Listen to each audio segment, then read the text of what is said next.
អស់រយៈពេលជាង60ឆ្នាំមកហើយដែលកងទ័ពជើងអាកាសរបស់សហរដ្ឋអាមេរិកបានប្រើយន្តហោះដ៏មានអាយុកាលចាស់មួយសម្រាប់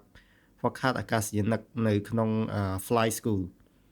នោះគឺយន្តហោះប្រភេទ T-38 Thailand នៅក្នុងវីដេអូនេះយើងនឹងនិយាយអំពីហេតុអ្វីបានជាសម្រាប់បដូរយន្តហោះ T-38 ហើយមួយទៀតហេតុអ្វីបានជាយន្តហោះ T-7A សំខាន់ខ្លាំងម្ល៉េះសម្រាប់Modern Warfare ឬក៏សម្រាប់ការហ្វឹកហាត់របស់អាកាសយានិកនៅក្នុងកងទ័ពជើងអាកាសរបស់សហរដ្ឋអាមេរិកនៅក្នុងពេលអនាគតតាមពិតទៅយន្តហោះ T-38 ហ្នឹងគឺឬក៏យើងហៅថា T-38 ហ្នឹងវាមិនមែនជាយន្តហោះអន់ទេអាកាសយានិកអាមេរិកដែលធ្លាប់រៀនជាមួយខ្ញុំក៏តែងតែសរសើរនិងចូលចិត្តហោះវាក្នុងការហ្វឹកហាត់ប៉ុន្តែគ្រាន់តែរបៀបធ្វើសង្គ្រាមសម័យបច្ចុប្បន្នមានការផ្លាស់ប្ដូរអីចឹងក៏តម្រូវឲ្យផ្លាស់ប្ដូរនៅយន្តហោះដែលអាចឲ្យអាកាសយានិកហ្វឹកហាត់ជាមួយនឹងបច្ចេកវិទ្យាថ្មីយន្តហោះ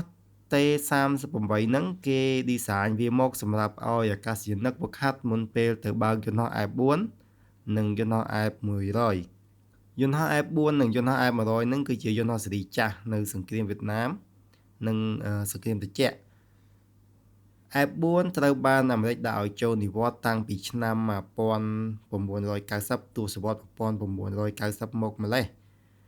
តែសហរដ្ឋអាមេរិកក៏នៅតែបន្តប្រើយន្តហោះហ្វឹកហ្វឺន T-38 សម្រាប់ឲ្យអាកាសយានិកហ្វឹកហាត់មុនពេលទៅហោះហើរយន្តហោះប្រដេញចំនួនទី4ដូចជា F16 និង F15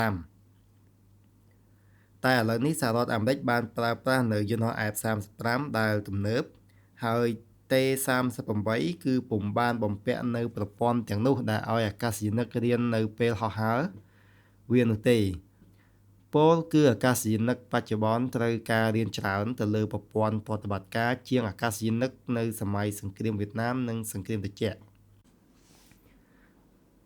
វិធីមួយទៀតគឺយើងអាចធ្វើទំនើបកម្មឬដែលយើងហៅថា upgrade ទៅលើយន្តហោះ T-38 ហ្នឹងក៏ប៉ុន្តែបើយើងធ្វើបែបហ្នឹងក៏វាអត់ចំណេញដែរទី1ដូចអ្នកទាំងអស់គ្នាឃើញនៅក្នុងវីដេអូនេះអញ្ចឹងគឺប្រព័ន្ធបញ្ជារបស់វាយើងមើលទៅគឺ dashboard វាគឺជា analog គឺជាប្រព័ន្ធបញ្ជាចាស់គឺអត់មាន screen digital ដូចយន្តហោះថ្មីទេហើយបើសិនជាយើងចង់ upgrade វាគឺវាស្មុគស្មាញហើយវាត្រូវចំណាយច្រើនត្រូវបំពាក់ដោយប្រព័ន្ធភ្លើងប្រព័ន្ធ wire fly by wire system ហើយវាអាចមានភាពស្មុគស្មាញហើយក៏អាចមានគ្រោះថ្នាក់ដល់អាកាសយានិកទៅថ្ងៃខាងមុខដែរបើសិនជាយើងកែវាខ្លាំងពេកចំណុចទី2គឺ structural fatigue នេះគឺសំដៅលើការធ្លាក់ចុះនៅភាពរឹងមាំរបស់លោហៈធាតុដែលប្រើប្រាស់នៅក្នុងការផលិតវាពីព្រោះទី1វាចាស់ហើយចំពោះយន្តហោះណាក៏ដោយគឺវាមានម៉ោងហោះរបស់វាទៅលើសមត្ថភាពរបស់លោហៈនោះដែលប្រើប្រាស់បានយន្តហោះមួយចំនួនយើងអាចប្រើប្រាស់បាន10ឆ្នាំទៅ20ឆ្នាំឬក៏ទៅតាមស្ថានភាពជាក់ស្ដែងនៃយន្តហោះនីមួយៗហើយចំណុចទី3នេះគឺ airframe នេះគឺមានន័យថាតួរបស់វាហ្នឹងគឺជួនកាលមានស្នាមប្រេះហើយវាត្រូវចំណាយអស់ច្រើននៅក្នុងការថែរក្សាអញ្ចឹងហើយគឺទិញថ្មីតែម្ដងប្រសើរជាងយកវាយកមក upgrade នោះវាអាចចំណាយតិចជាងហើយនឹងចំណេញជាងហើយប្រើប្រាស់បានរយៈពេលយូរអង្វែងទៀតចឹងហេតុអ្វីបានជាយន្តហោះ T-7 Red Hawk ជាជម្រើសដ៏ត្រឹមត្រូវយន្តហោះ T-7 Red Hawk នេះគឺត្រូវបាន design ឡើងដើម្បីបណ្ដុះបណ្ដាលទៅលើអាកាសយានិកសម្រាប់ហ្វឹកហាត់ជាមួយនឹងសង្គ្រាមសម័យទំនើបចំណុចទី1នោះគឺវាជាយន្តហោះដែលប្រើប្រាស់នៅប្រព័ន្ធបច្ចេកវិទ្យាមួយដែលគេហៅថា fly by wire ដែលប្រព័ន្ធនេះគឺមាននៅក្នុងយន្តហោះ F22 និង F35 និងយន្តហោះបណ្ដេញចំនួនទី6ហើយប្រព័ន្ធនេះវាធ្វើឲ្យយន្តការហោះហើររបស់យន្តហោះមានសុវត្ថិភាពវាប្រើប្រាស់កុំព្យូទ័រដើម្បីគ្រប់គ្រងចលនាហើយនឹងអាចកំណត់នៅ maneuverability របស់យន្តហោះបានច្រើននិងល្អជាងយន្តហោះ T-38 ចំណុចទី2គឺការ training មួយដែលមានឈ្មោះថា embedded training embedded training នេះគឺមានសារៈសំខាន់ហើយ T-38 គឺมันអាចបំពាក់ឬក៏ធ្វើបានដូចជា T-7A Red Hawk នេះទេពីមុនដើម្បីឲ្យអាកាសយានិករៀនប្រយុទ្ធជាមួយនឹងយន្តហោះសត្រូវឬក៏រៀនដឹងអំពីរ៉ាដាសត្រូវនៅទីណាជាក់ស្ដែងគឺយើងត្រូវ install ឬក៏យើងត្រូវប្រើប្រាស់នៅយន្តហោះមួយទៀតដើម្បី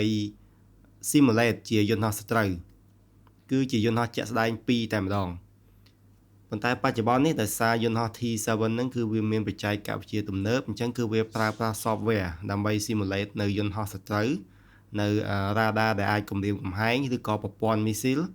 ឬក៏ប្រព័ន្ធ electronic warfare ដែលទាំងអស់នោះគឺមានសារៈសំខាន់ខ្លាំងមែនទែនសម្រាប់សង្គ្រាមសម័យទំនើបហើយវាក៏មានសារៈសំខាន់មិនត្រឹមតែសម្រាប់កងទ័ពជើងអាកាសអាមេរិកទេប៉ុន្តែក៏សម្រាប់កងទ័ពផ្សេងទៀតដែលនៅលើពិភពលោកផងដែរពីព្រោះការ training បច្ចុប្បន្ននេះគឺត្រូវការ upgrade ខ្លាំងមែនទែនទៅលើប្រព័ន្ធ electronic warfare នេះអញ្ចឹងគឺគេអត់ត្រូវការយន្តហោះច្រើននៅលើមេឃទៀតទេការវឹកហាត់ទាំងអស់គឺស្ថិតនៅក្នុងយន្តហោះ T7 ហើយនឹង simulator network នៅក្នុងយន្តហោះប្រព័ន្ធ electronic នៅក្នុងយន្តហោះ T7 នឹងតែម្ដងការធ្វើបែបហ្នឹងវាធ្វើឲ្យការចំណាយតិចហើយវាធ្វើឲ្យការវឹកហាត់មានសភាពដូចពិតប្រាកដជាងការប្រើប្រាស់យន្តហោះមែនតែនទៅទៀតទី3នោះគេហៅថា open architecture គឺមានន័យថាសមត្ថភាពដែលអាចធ្វើឲ្យយន្តហោះនោះមានការអាប់ដេតទៅថ្ងៃអនាគតហើយប្រើប្រាស់បានយូរតទៅទៀតអញ្ចឹងដោយសារគេមើលឃើញពី potential នៅក្នុងថ្ងៃអនាគតរបស់សង្គ្រាមជាក់ស្ដែងគេ design យន្តហោះ T7 ថ្មីនេះមកគឺធ្វើម៉េចឲ្យ software វាអាច update បានហើយអាចដាក់បញ្ចូលនៅប្រព័ន្ធ radar ឬក៏ប្រព័ន្ធ missile របស់សត្រូវទៅក្នុងយន្តហោះឬក៏យន្តហោះទំនើបរបស់សត្រូវផ្សេងទៀតនៅក្នុងប្រព័ន្ធ digital របស់វាដើម្បីឲ្យអាកាសយានិកវឹកហាត់ជាមួយបានដូច្នេះទោះបីជាទៅមុខទៅសហរដ្ឋអាមេរិក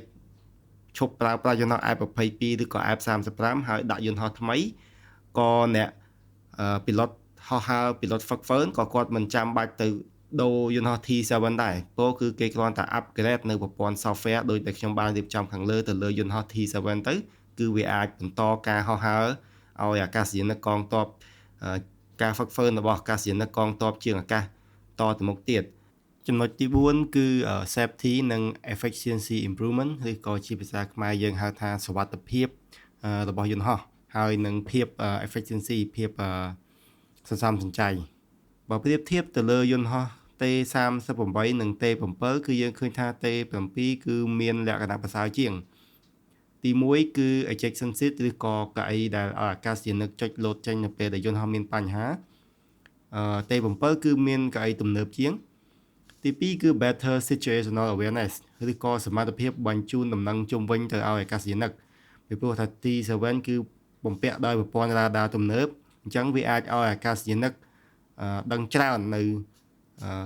ការគំរាមកំហែងឬក៏ដូចជាបរិស្ថានជុំវិញខ្លួនគាត់អាចមើលយន្តហោះសត្រូវបានឆ្ងាយជាងគាត់អាចដឹងបានច្រើនជាងអញ្ចឹងវា improve ទៅលើការសម្រេចចិត្តរបស់គាត់និងមួយទៀតគឺ long term maintenance cost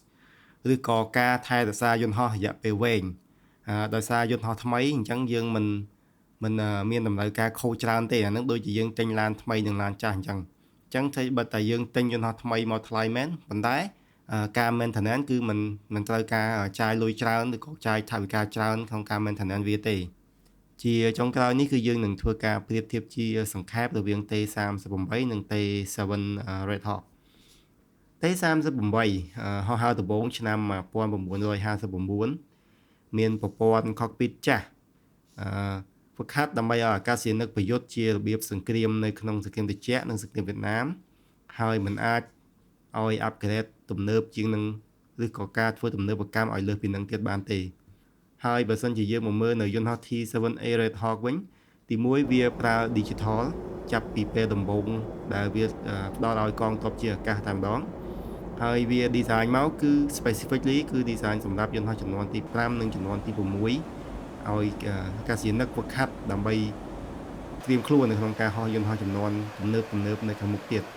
អាចធ្វើការ upgrade ទាំងប្រព័ន្ធ radar ទាំងប្រព័ន្ធsoftware system ដែលធ្វើឲ្យនៅថ្ងៃអនាគតគឺមាន potential ខ្លាំងមែនទែនហើយវាអាចបន្តឲ្យយន្តហោះនេះបម្រើការនៅក្នុងកងទ័ពជាអាកាសរយៈពេលយូរក្នុងវិស័យហ្វឹកហ្វឺននៅក្នុង flight school ឬក៏យើងហៅថាសាលាហោះហើរ